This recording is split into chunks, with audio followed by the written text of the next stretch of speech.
powerful a text cannot be confronted without such assistance. Above all, it is a book to be read with humility, which is, of course, difficult for modern people who so highly prize healthy skepticism. But the truth of it is that no translation, however scholarly, can convey the breadth of meaning of the original Hebrew. Perhaps this is never more apparent than in the image of God that lies at the heart of the text. The Jewish sages taught that the prophets could perceive the God of Israel only through a clouded glass, while Moses had been able to do so through clear glass.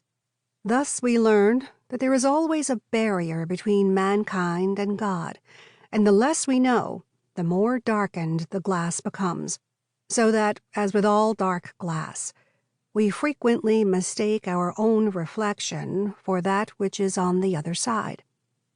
Those today who look to the Torah for a clear definition of the God of Israel will do so in vain. Indeed, God says to Moses, "None can see my face and live." While God is to be found in every line, it is not always the same God, just as the hands which wrote the lines were not always the same hand.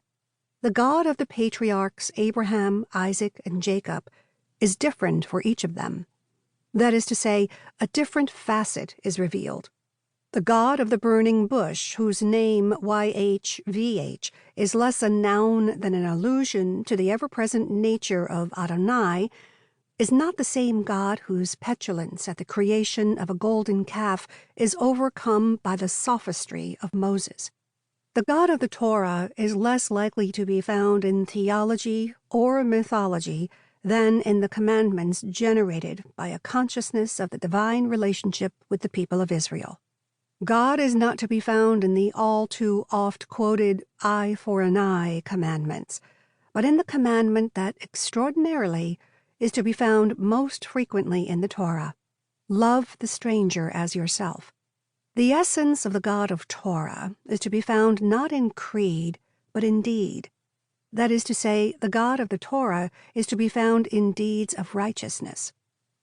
To speak of the origins of the Torah is, for Orthodox Jews, to speak of the moment on Sinai when Moses received not only the 2 tablets of stone, but the written Torah dictated to him by the God of the Exodus, and all the oral interpretations that were to be the substance of rabbinic teaching in subsequent generations. The Bible itself, however, speaks of books that appear to predate the Torah, such as the Book of Yashar and the books of the Wars of the Lord, neither of which has survived. Certainly from around the 13th century BCE, which is the general period in which Moses is placed, to the first hints of written texts in the 10th century BCE, it is clear that books such as these, as well as the oral poetic traditions of the people of Israel, were the means by which the core of the Torah was preserved. Some of the evidence of the earlier oral tradition is to be found in the fragments of songs that can still be detected within the body of the Torah. For modern biblical scholarship, the Torah did not achieve its present literary form until the 5th century BCE with the return of the exiles from Babylon.